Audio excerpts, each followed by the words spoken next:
Hi hello ನಮಸ್ಕಾರ. ನನ್ನ fourth mini ಬ್ಲಾಗ್ಗೆ ಸ್ವಾಗತ. ಸೊ ಇವತ್ತು ನನಗೆ ಆರಾಮಿಲ್ಲ ಅಂತ ನನ್ನ ಫ್ರೆಂಡ್ಸ್ ನಮ್ಮ ಮನೆಗೆ ಬಂದಿದ್ದರು. ಸೊ ಇವರೆಲ್ಲ ನನ್ನ ಪಿ ಯು ಸಿ ನಾನು ಕೊಟ್ಟೂರು ಹಿಂದೂ ಕಾಲೇಜಲ್ಲಿ ಮುಗಿಸಿದ್ದು. ಸೊ ಆ ಫ್ರೆಂಡ್ಸ್ಗೆ ಜಸ್ಟ್ ಹೇಳಿದ್ದೆ ಆರಾಮಿಲ್ಲ ಅಂತ. ಸೊ ಅದಕ್ಕೋಸ್ಕರ ಅವರು ನಮ್ಮ ಗ್ಯಾಂಗ್, ಇದು ನಮ್ಮ ಗ್ರೂಪ್. ಸೊ ಇವರೆಲ್ಲರೂ ಬಂದಿದ್ದರು. ಹಾಗೇ ಸ್ವಲ್ಪ ತಮಾಷೆ ಮಾಡ್ಕೊತ ಅವ್ರು ತಂದಿದ್ದ ಹಣ್ಣುಗಳನ್ನ ಎಲ್ಲ ಕೊಟ್ಟರು. ಸೊ ನೋಡಿ, ಇವನು ನನ್ನ ಫ್ರೆಂಡ್ ನಂದೀಶ್ ಅಂತ. ಸೊ ಇವರೆಲ್ಲ ಕೊಟ್ಟಿದ್ದ ಹಣ್ಣಿಗೆನೆಲ್ಲ ತೊಗೊಂಡು ಸೊ ನೆಕ್ಸ್ಟ್ ಟೀ ಬಂತು.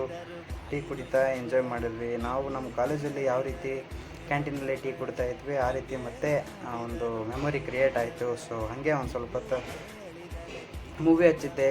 ಅದನ್ನೇ ಮೂವಿನ ನೋಡ್ಕೊತ ಇವರು ಸ್ವಲ್ಪ ತಮಾಷೆ ಮಾಡ್ಕೊತ ಕೂತ್ಕೊಂಡು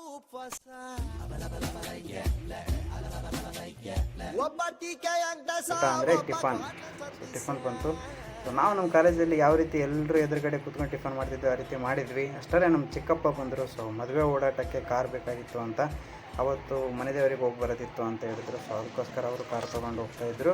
ಅಷ್ಟರೊಳಗೆ ನನ್ನ ಫ್ರೆಂಡ್ಸು ಕೂಡ ಮನೆಗೆ ಹೋಗ್ತೀವಪ್ಪ, ಏನೇನು ಟೈಮ್ ಆಯಿತು ಅಂತಂದು ಅವರು ಹೊರಡೋಕ್ಕೆ ಸ್ಟಾರ್ಟ್ ಮಾಡಿದರು. ಸೊ ಅದಕ್ಕೋಸ್ಕರ ಹೆಂಗೋ ಹೋಗ್ತಿದೆ ಕಾರು. ಸೊ ಅವರು ಬಸ್ ಸ್ಟ್ಯಾಂಡ್ಗೆ ಹೋಗ್ಬೇಕಲ್ವ. ಸೊ ಅದಕ್ಕೋಸ್ಕರ ಅದೇ ಕಾರಲ್ಲೇ ಹೋಗ್ಬಿಟ್ರು. ನಮ್ಮ ಚಿಕ್ಕಪ್ಪ ಡ್ರಾಪ್ ಮಾಡಿ ಮುಂದಕ್ಕೆ ಹೋಗ್ತಾರೆ ಅಂತಂದು ಅವ್ರನ್ನೂ ಕಾರಲ್ಲೇ ಕಳಿಸ್ದೆ. ಸೊ ಹೋಗ್ತಾಯಿದ್ದಾರೆ ಎಲ್ಲರೂ ಬಾಯ್ಗೆ ಮಾಡಿ ಟಾಟಾ ಮಾಡಿ ಮತ್ತು ನಾನು ವಾಪಸ್ ಮನೆ ಒಳಗೆ ಬಂದು ಸೊ ಅವ್ರು ತಂದಿರೋ ಹಣ್ಣನ್ನು ಖಾಲಿ ಮಾಡೋಣ ಅಂತ ಮೂವಿ ನೋಡ್ಕೊತ ಕೂತ್ಕೊಂಡೆ, ನಾನು ನನ್ನ ಮದರ್ ಇಂಡಿಯಾ. ಸೊ ಮೂವಿ ನೋಡ್ಕೊತ ಕೂತ್ಕೊಂಡಿದ್ವಿ. ಮತ್ತು ಬ್ರೋ ಒಂದು ಕಾರ್ ಬಗ್ಗೆ ಇದು ಮಾಡ್ತಾಯಿದ್ರು, ಅವರು ಕಾರ್ ತೊಗೋಬೇಕಂತ. ಸೊ ಅದ್ರ ಬಗ್ಗೆನೂ ನೋಡ್ಕೊತ ಕೂತ್ಕೊಂಡಿದ್ವಿ. ಅಷ್ಟೇ ವಿಷಯ, ಮತ್ತೆ ಸಿಗೋಣ. ಪೀಸ್.